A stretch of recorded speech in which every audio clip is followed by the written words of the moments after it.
অর্জুন সিং বলে একজন ব্যক্তি রয়েছে আমাদের বাংলায়, সে বলেছে যে ইসলাম নাউজুবিল্লাহি মিন যালিক, আল্লাহ ধর্ষণ করার অধিকার দিয়েছে, হুকুম দিয়েছে, কিন্তু মূর্তি পূজার হুকুম দেয়নি। নাউজুবিল্লাহি মিন যালিক,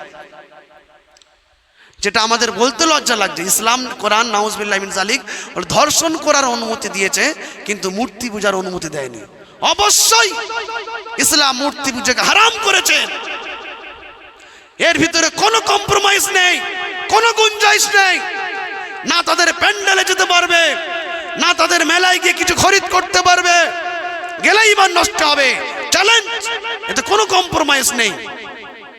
তবে ইসলাম ধর্ষণের অনুমোদন দেয়নি, বরং ইসলাম ধর্ষণের যে কঠোর থেকে কঠোরতম সাজা দিয়েছে, ধর্ষণের যে সব থেকে বড় সাজা দিয়েছে, ইসলাম ধর্মের মতো পৃথিবীর কোন ধর্ম, পৃথিবীর কোন নেতা, পৃথিবীর কোন প্রফেট এই আইন চালু করতে পারেনি। সুবহানাল্লাহ। ইসলাম একমাত্র সেই ধর্ম যে বলেছে ধর্ষণ যদি কেউ করে তার সব থেকে বড় সাজা হত্যা করা হবে, কেউ বাঁচাতে পারবে না। তাকে কি করা হবে? হত্যা করা হবে, রজম করে মারা হবে, বুক পর্যন্ত পোঁতা হবে, পাথর ছুঁড়ে ছুঁড়ে তাকে হত্যা করা হবে। পৃথিবীর কোন ধর্মে এই আইন নেই। আলহামদুলিল্লাহ, ইসলাম একমাত্র এই আইন দিয়েছে। নারী জাতি হয় যদি কন্যা, ইসলাম ধর্ম বিশেষ মান দিয়েছে। নারী জাতি হয় যদি মা, ইসলাম ধর্ম এমন সম্মান দান করেছে, মায়ের পায়ের তলায় জান্নাতকে ঢুকিয়ে দিয়েছেন। যারা বলে সুবহানাল্লাহ। নারী জাতি হয় যদি স্ত্রী, নারীদের তিনটে স্তর, কন্যা, মা, স্ত্রী। স্ত্রী যদি হয়, বিশ্বনবী বলেছেন তোমার স্ত্রীর মুখে তুমি যদি একটি লোকমা খানা তুলে দাও, এই খানাটা শুধু তোমার দেওয়া হবে না, লাকা সাদাকাতুন জারি হয়ে যাবে। যারা বলে সুবহানাল্লাহ।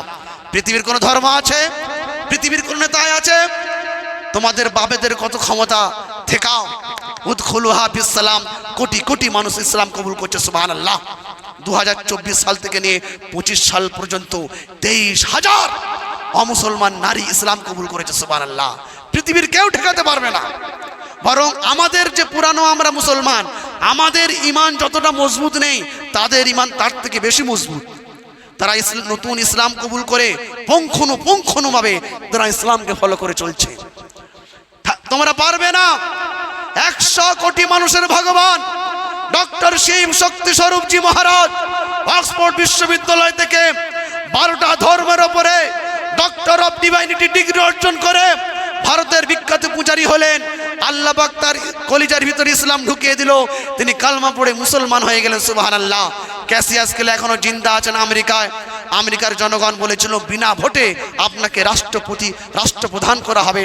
উনি বললেন কালমা ইসলাম কবুল করার পরে যে সম্মান পেয়েছি, একটা রাষ্ট্রপ্রধান অত সম্মান পায় না, আমি আর রাষ্ট্রপ্রধান হতে চাই না। Cassius Clay, Muhammad Ali Clay. Michael Jackson একজন ড্যান্সার ছিল, সারা পৃথিবী জানে।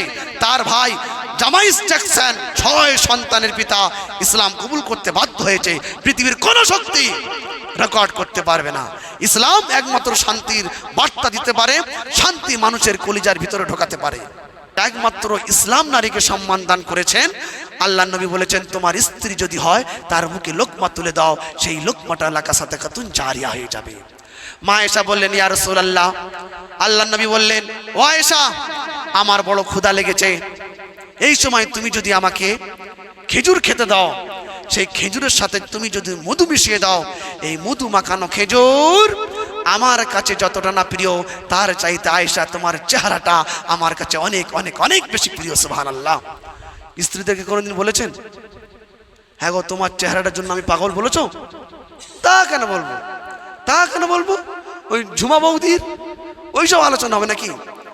মা আয়েশা তখন বললেন ইয়া রাসূলুল্লাহ, ইয়া হাবিবাল্লাহ, আমার বড় ক্ষুধা লেগেছে, এই সময় আমাকে কেউ যদি খেজুর খেতে দেয়, তার সাথে কেউ যদি মধু মিশিয়ে দেয়, তার সাথে কেউ যদি মাখন মিশিয়ে দেয়, এই মাখন আর মধু মাখানো খেজুর আমার কাছে যতটা না প্রিয়, ইয়া রাসূলুল্লাহ আপনার চেহারাটা আমার কাছে অনেক অনেক অনেক বেশি প্রিয়। জোরে বলুন সুবহানাল্লাহ। তাহলে ইসলাম যে সৌন্দর্য শিখিয়েছে, এই নীতি শিখিয়েছে, পৃথিবীর আর কেউ শেখাতে পারে? এই জন্য সোনার ভাইরা আসুন, টাইম অনেক হয়ে গেছে, আসুন ইসলামের দিকে ফিরে আসুন, আসুন কোরআনের দিকে ফিরে আসুন, আসুন প্রিয় নবী সাল্লাল্লাহু আলাইহি ওয়াসাল্লামের তরিকার দিকে ফিরে আসুন।